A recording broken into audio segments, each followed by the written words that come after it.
Hello, আমি স্বস্তিক।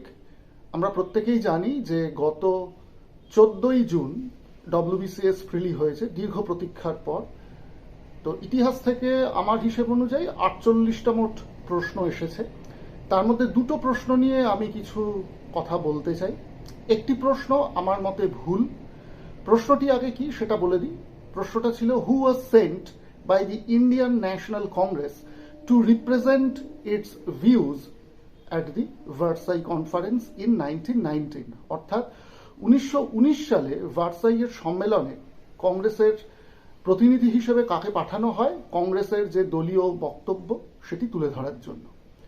তো এই প্রশ্নটি দেখেই আমার মনে একটু সন্দেহ হয়েছিল, যে কারণ 1919 সালে যখন প্যারিসের শান্তি সম্মেলন হচ্ছে, তখন ভারত কোনো স্বাধীন দেশ নয় যে ভারতের প্রতিনিধিত্ব করবে কংগ্রেস। মাথায় রাখতে হবে, কংগ্রেস তখন বিরোধী একটি দল এবং তার একজন নেতা ভার্সাইয়ের মতন একটি আন্তর্জাতিক মঞ্চে রিপ্রেজেন্ট করছে কংগ্রেসকে। এটা হওয়ার তো খুব একটা কথা নয়। তো এটা নিয়ে আমার মনে একটা খটকা লেগেছিল। তো সেই অনুযায়ী আমি একটু অনুসন্ধান শুরু করি যে এই তথ্যটা কি সঠিক, এবং শেষ পর্যন্ত আমি একটা রেফারেন্স পাই। বইটার নাম হচ্ছে ভার্সাই 1919, আ সেন্টেনিয়াল পার্সপেক্টিভ। বইটির লেখক হচ্ছেন অ্যালান শার্প। তো এই লেখক, এই অ্যালান শার্প, তিনি তার বইয়ের 86-87 নম্বর পাতায় খুব পরিষ্কারভাবেই উল্লেখ করছেন যে কংগ্রেস, ভারতের জাতীয় কংগ্রেস ভার্সাইতে তাদের একজন প্রতিনিধিকে নমিনেট করার চেষ্টা করেছিলেন, যে চেষ্টা শেষ পর্যন্ত ব্যর্থ হয়, এবং পরিবর্তে ভারতের সেক্রেটারি অফ স্টেট এবং দুজন দেশীয় রাজ্য, বিশেষ করে বিকানিরের রাজা গঙ্গা সিং ভারতের হয়ে প্রতিনিধিত্ব করেন এবং ভার্সাই চুক্তিতে তিনি সই করেন একমাত্র ভারতীয় প্রতিনিধি হিসেবে। তো আমি একটু সরাসরি পড়ে দিতে চাই যেখানে এই বক্তব্যটা রেখেছেন শার্প।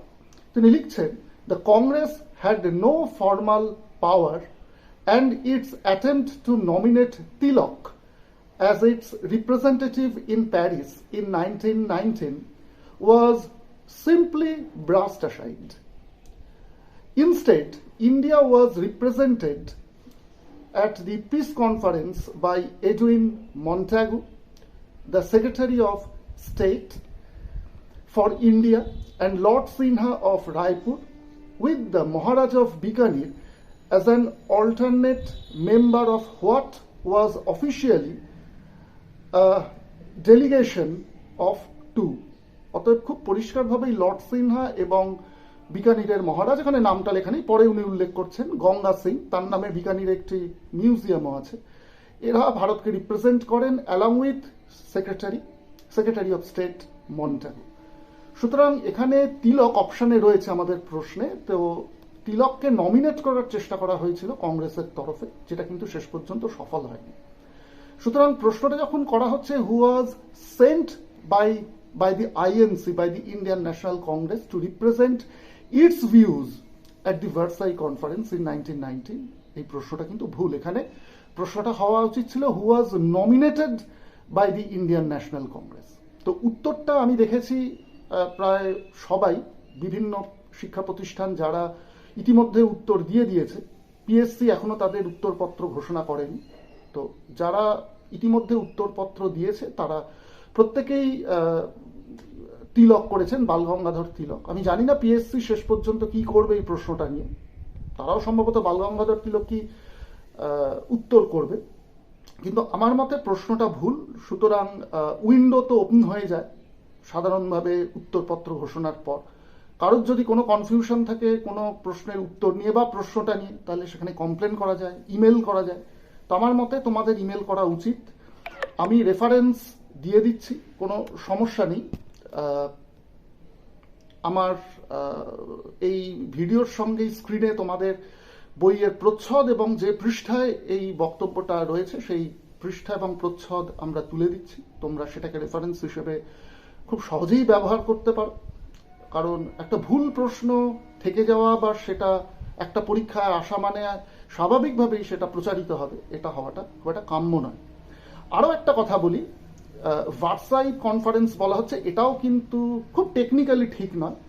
কারণ প্রথম বিশ্বযুদ্ধের পর যে শান্তি সম্মেলন হয়েছিল সেটা হয়েছিল প্যারিসে, এবং সেটার অফিসিয়াল নাম হচ্ছে পিস কনফারেন্স অফ প্যারিস, বা আমরা এটাকে বাংলা তর্জমা করলে বলতে পারি প্যারিসের শান্তি সম্মেলন।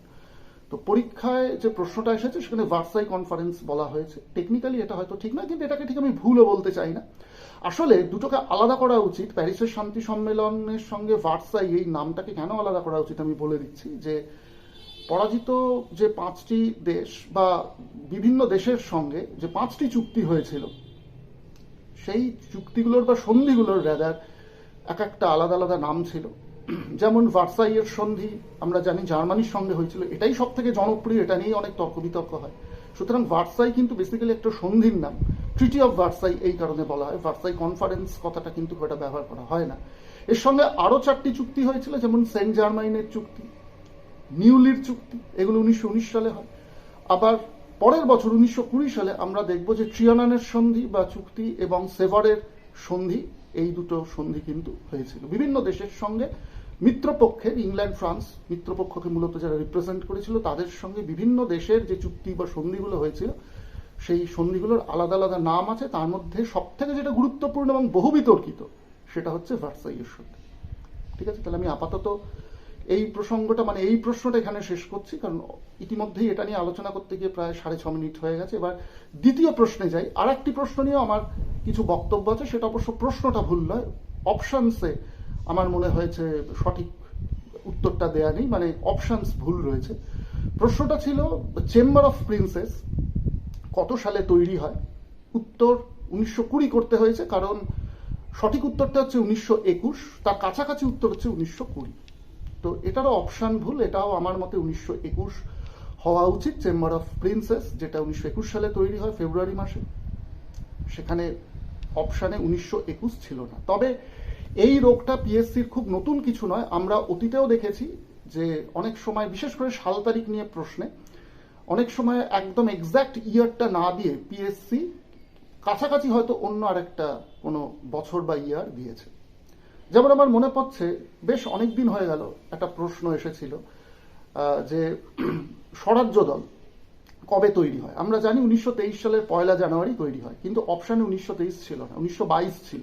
তো উত্তরটা আমরা 1922 নিয়েছিলাম। তো এখানেও আমরা 1920 উত্তরটা নেব, কিন্তু আসলে উত্তরটা হচ্ছে 1921।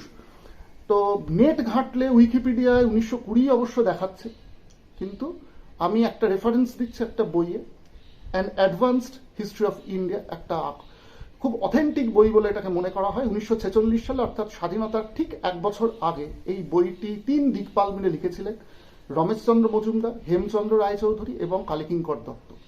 An advanced history of India, তার 924 নম্বর পাতায় এটার উল্লেখ রয়েছে। চ্যাপ্টারটার নাম হচ্ছে কনস্টিটিউশনাল চেঞ্জেস 1906 to 1937। সেখানে 926 নম্বর পাতায় বলা হচ্ছে খুব পরিষ্কারভাবেই, the Montagu-Chelmsford report made a definite recommendation for such a body, and accordingly the Chamber of Princes was set up by the Crown by a royal proclamation on 8th February 1921।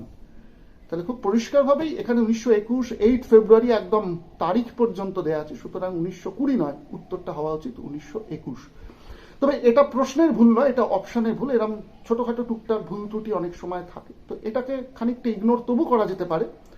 কিন্তু প্রথম যে প্রশ্নটা, যেটা নিয়ে আমি সিংহভাগ সময় ব্যয় করলাম এই ভিডিওতে, সেটা আমার মতে একটু ঠিক করা উচিত।